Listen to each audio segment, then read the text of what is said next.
Dear viewers, आज हम English में टेस्ट नंबर 10 को करेंगे, जिसमें हम ज़्यादातर एंटीनम और सिनोनिम को पढ़ेंगे और देखते हैं कि कौन से सवालात आज आपको एंटीनम और सिनोनिम में मिलते हैं। ये भी सवालात का हिस्सा है, ठीक है, और क्योंकि ये भी बहुत ज़्यादा पूछे जा रहे हैं तो इन पर भी आपको अबूर हासिल होना चाहिए। तो लेट्स स्टार्ट। पहला क्वेश्चन है इनेट। इनेट कहते हैं पैदाइशी या जन्मी, तो इसका उल्ट क्या होगा? एंटोनिम कहते हैं उल्ट, अपोजिट, ठीक है। तो इसका अपोजिट क्या होगा? एक्वायर्ड। एक पैदाइशी होता है और एक आप हासिल करते हैं, एक्वायर्ड, लेते हैं। नेक्स्ट है हमारा प्रोडिगल। प्रोडिगल कहते हैं फजूल खर्च, ज़्यादा खर्च करने वाला, ठीक है, और इसका उल्ट क्या होगा? जो ज़्यादा खर्च नहीं करता, कंजूस, तो उसे हम कहते हैं फ्रूगल। नेक्स्ट है इबुलियंट। इबुलियंट कहते हैं जोशीला, पुरजोश।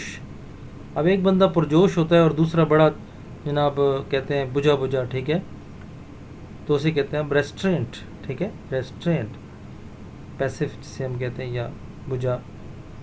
एब्जोर। एब्जोर कहते हैं तर्क करना, छोड़ देना, ठीक है। एक बंदा छोड़ देता है और एक बंदा जो है वो एक चीज़ को करता है कि ठीक है, हाँ, कि मैं इसके लिए विलिंग हूँ, या वो राज़ी होता है, ठीक है, तो उसके लिए हम एक्नॉलेज का लफ्ज़ यूज़ करते हैं। एक्नॉलेज का मतलब है कि अगला बंदा हामी भरता है कि हाँ ठीक है, मैं ये काम करूँगा, ठीक है। तो एक बंदा काम छोड़ देता है, दूसरा कहता है नहीं मैंने करना है, तो वो एक्नॉलेज करना होता है। नेक्स्ट है हमारा फेबल। फेबल कहते हैं किस्सा, फर्जी किस्सा, ठीक है, एक सच्चा किस्सा होता है, ठीक है, उसे हम फैक्ट कहते हैं, ठीक है, तो ये उसका एंटोनिम होगा।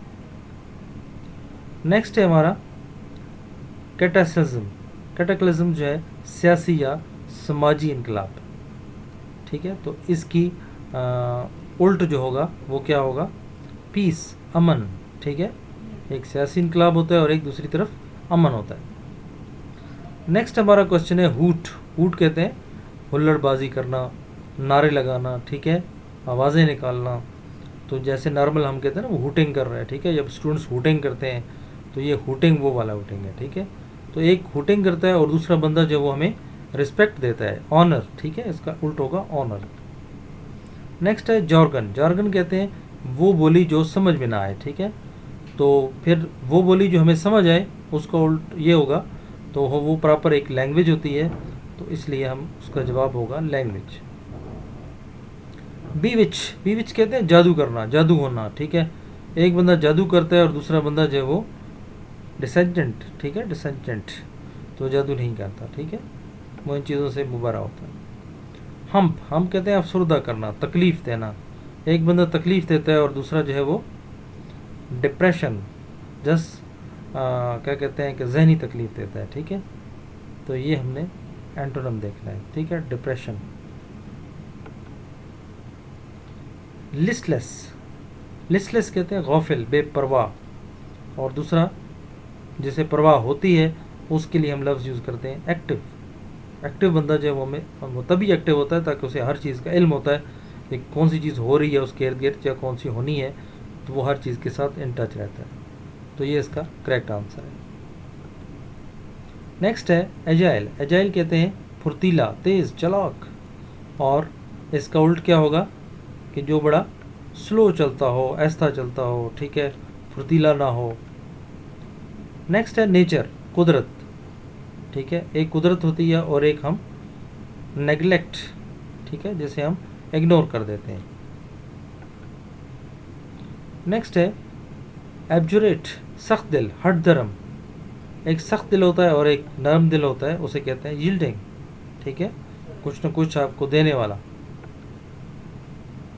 नेक्स्ट है ब्लिस। ब्लिस कहते हैं खुशी, और इसका उल्ट ज़ाहिर है गमी होगा और इसे हम सफरिंग के नाम से कहते हैं। सफरिंग नॉर्मली हम कहते हैं मुब्तला होना, ठीक है, तो किसी न किसी गम में मुब्तला होना।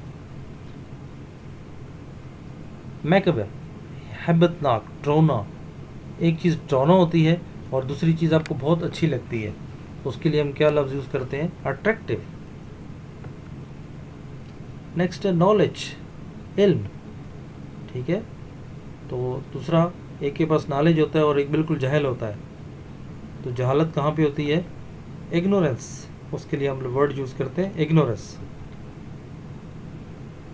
जनरस सखी, ठीक है, और इसका उल्ट क्या होगा, जो स्टिंजी बिल्कुल कंजूस। एंटोनम ऑफ किसका, इर्रिप्रेसिबल निशानदार हसास, और एक हसास होता है और दूसरा तकल्लुब, तकल्लुब तस्खीर, सब डुअल। नेक्स्ट है डक्टाइल, मुलायम लचकदार, और एक चीज़ लचकदार होती है और एक लचकदार नहीं होती, उसके लिए हम इनइलास्टिक, ठीक है, और इलास्टिक इसका उल्ट हो सकता है, और डक्टाइल की जगह इलास्टिक भी हो सकता है, तो उसका उल्ट जो है वो इनइलास्टिक होगा। तो व्यूअर्स ये था आज का हमारा लेसन, जिसमें आपने ज़्यादातर एंटोनिम और सिनोनिम को पढ़ा।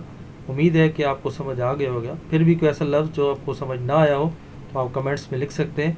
हम इंशाल्लाह आपको पूरी कोशिश करेंगे कि आपको इसके बारे में मुकम्मल तफसील के साथ समझा दें। ठीक है, बहुत शुक्रिया। दुआ में याद रखें। वीडियो पसंद आई हो तो ज़रूर लाइक करें और अपने दोस्तों में शेयर करें। Thank you so much. अपना ख्याल रखिएगा। अल्लाह हाफिज़।